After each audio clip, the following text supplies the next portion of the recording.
আসসালামু আলাইকুম। আমি মোহাম্মদ ওয়াদুল আল মামুন। আজকে আমি আপনাদের সামনে শেয়ার করছি আমার একটা অনলাইন পেইন্টিং ক্লাস। সেটা আমি আপনাদের সাথে শেয়ার করেছি। এই আমার অনলাইন পেইন্টিং ক্লাসটা নিতে প্রায় ১ ঘন্টার উপরে সময় লেগেছিল। কিন্তু এটা আপনাদের সহযোগিতাতে আপনারা খুব দেখতে স্বাচ্ছন্দ্য বোধ করেন এজন্য একটু দ্রুত করে দিয়েছি যাতে আপনারা দেখতে সময় কম নষ্ট হয় এইজন্য দিয়ে দিয়েছি। এখানেও কিন্তু অনেক কিছু শেখা যায়। মানে যারা ছবি আঁকা শিখতে চান তারা কিন্তু এই ধরনের দ্রুত গতির ভিডিওগুলো দেখেও কিন্তু অনেক কিছু শিখতে পারবেন এবং কি স্লোলি আস্তে দেখেও কিন্তু শিখতে পারেন। তা দ্রুত দেওয়ার একটাই কারণ সেটা হচ্ছে যারা অল্প সময়ের মধ্যে ভালো ছবি আঁকা শিখতে বা ছবি আঁকার ছোট, ছোট বিষয়গুলো জানতে চায় তাদের জন্যই হচ্ছে এই দ্রুত ভিডিওটা করা এবং কি অধিকাংশ মানুষের সময় যেহেতু প্রচুর দাম সেজন্য এই ফার্স্ট ভিডিওটা করা। এইখানে হচ্ছে প্রথমত আমি ছবি আঁকার আগে ড্রইং করে নিয়েছি। আপনারা ভালোমতো লক্ষ্য করলে দেখবেন যে এর মধ্যে অনেক লাইন ব্যবহার হইছে। ছবি আঁকার বেসিক জিনিসটা অনেকগুলো বিষয় থাকলে তার মধ্যে একটা লাইন হচ্ছে অত্যন্ত গুরুত্বপূর্ণ। যাদের লাইন যত বেশি সুন্দর হবে তাদের ড্রইং তত বেশি সুন্দর হবে। আঁকার জন্য আমি সাধারণত এই ধরনের ওয়াটার কালার পেইন্টিং আঁকার আগে আমি হচ্ছে 2B পেন্সিল ইউজ করি। 2B পেন্সিলের মাধ্যমেই হচ্ছে ড্রইংটা করার চেষ্টা করি। আর ওয়াটার কালার পেইন্টিং করার ক্ষেত্রে কিন্তু ড্রইং যত হালকা হবে আপনার ওয়াটার কালার পেইন্টিং তত সুন্দর হবে। কারণ হচ্ছে কালার দেওয়ার পরে পেন্সিলের কোনো দাগই তেমন একটা বোঝা যাবে না।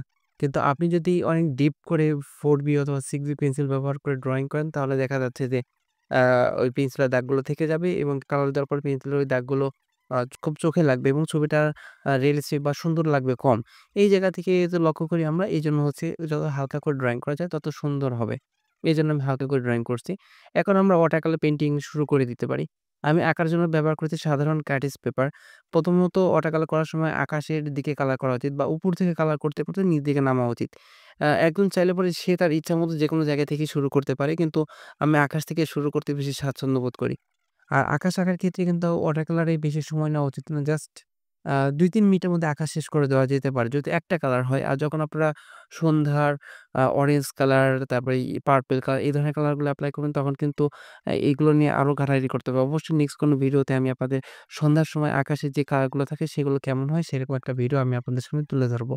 আজকে এই আকাশটা যখন আমি কালার করি তখন এখানে ব্যবহার করছি আ পর্সিয়ান ব্লু কালারটা, ক্যামেল আর্টিস্ট ওয়াটার কালার ব্র্যান্ডের কালারটা আমি বেশি ব্যবহার করি এবং কি সবাইকে ওটা ব্যবহার করতে বেশি সাজেশন দেই বাংলাদেশের ক্ষেত্রে। পিছনের ব্যাকগ্রাউন্ডে যখন আমি আকাশে কাজ করি, আকাশের সাথে, সাথে ঘরের পিছনে যেই কিছু গাছপালাগুলো ছিল সেগুলো আমি সাথে, সাথে দিয়ে দিয়েছি এবং পেপার ভেজা থাকতে দেওয়াতে হচ্ছে ওই গাছগুলোর কালার একটা সফট হয়ে আকাশের কালারের সাথে মিক্স হয়ে গেছে। ওয়াটার কালারের মজাটাই ওই জায়গা। আপনি ওয়াটার কালার পেইন্টিং করবেন অবশ্যই ওয়াটার কালার পেইন্টিং এর মতোই যেন কিছু একটা আনকমন কিছু থাকে বা ওয়াটার কালার ফিলটা থাকে সেজন্য আমি এই কাজটা করছি। ১ম দিকে আমি যেখানেই কালার করি না কেন একটু লাইট, লাইট কালার করার চেষ্টা করতেছি। আর লাইট কালার হয়ে গেলে আমি আস্তে, আস্তে ডিটেইলস করব আর ডার্ক কালার গুলো দিব। আমার এই পেইন্টিংটার মাধ্যমেও কিন্তু আপনারা অনেক কিছু শিখতে পারবেন। আপনাদের যদি আমি কিছু পরিমাণ এই ভিডিওর মাধ্যমে শিখাইতে পারি, অবশ্যই সেটা আপনারা কমেন্ট করে জানাবেন যে আপনারা এখান থেকে উপকৃত হচ্ছেন।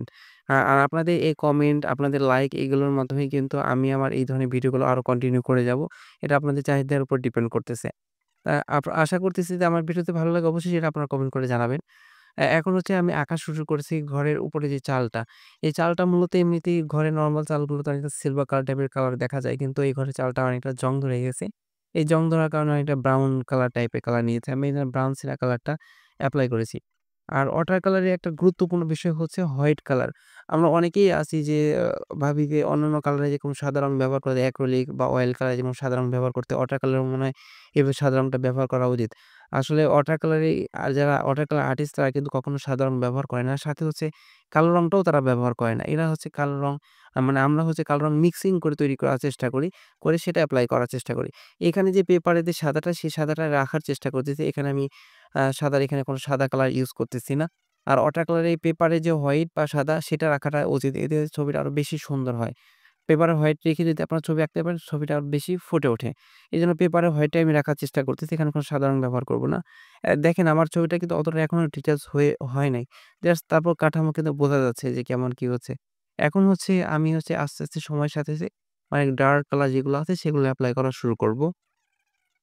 আমি যেহেতু যেখানে শিক্ষকতা করি সেই জায়গা যখন আমি জানালার বাইরে তাকাই, সেই মুহূর্তে আমার কাছে হচ্ছে এই ঘরের উপরে যখন সূর্যের আলোটা পড়ছে, লাইট শ্যাডোর যে ব্যাপারটা, এটা আমার কাছে সবথেকে বেশি আমার মনে ধরেছে বলতে গেলে। এইজন্য হচ্ছে আমি এই ছবিটা আঁকা শুরু করি।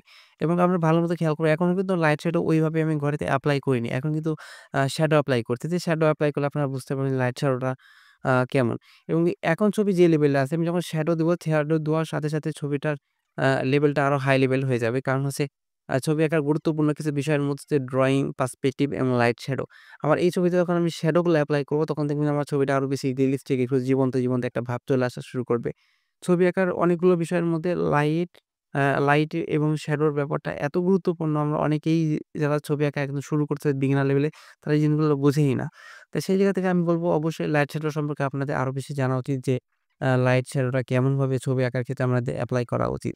আর এখানে শ্যাডো কালারের ক্ষেত্রে আপনারা অনেকেই হয়তো ভাবতেছেন যে আমি হয়তো কালো রং ইউজ করতেছি যেখানে, যেখানে একটু ডার্ক করা লাগতেছে। বাট আমি এই ছবি আঁকার ক্ষেত্রে কখনো কালো রং ইউজ করতেছি না। আমি হচ্ছে এখানে কালো রঙের পরিবর্তে প্রুশিয়ান ব্লু কালার সাথে হচ্ছে রেড কালার একটু গ্রিন কালার মিক্সিং করে কালো রং তৈরি করে আমি এপ্লাই করার চেষ্টা করতেছি।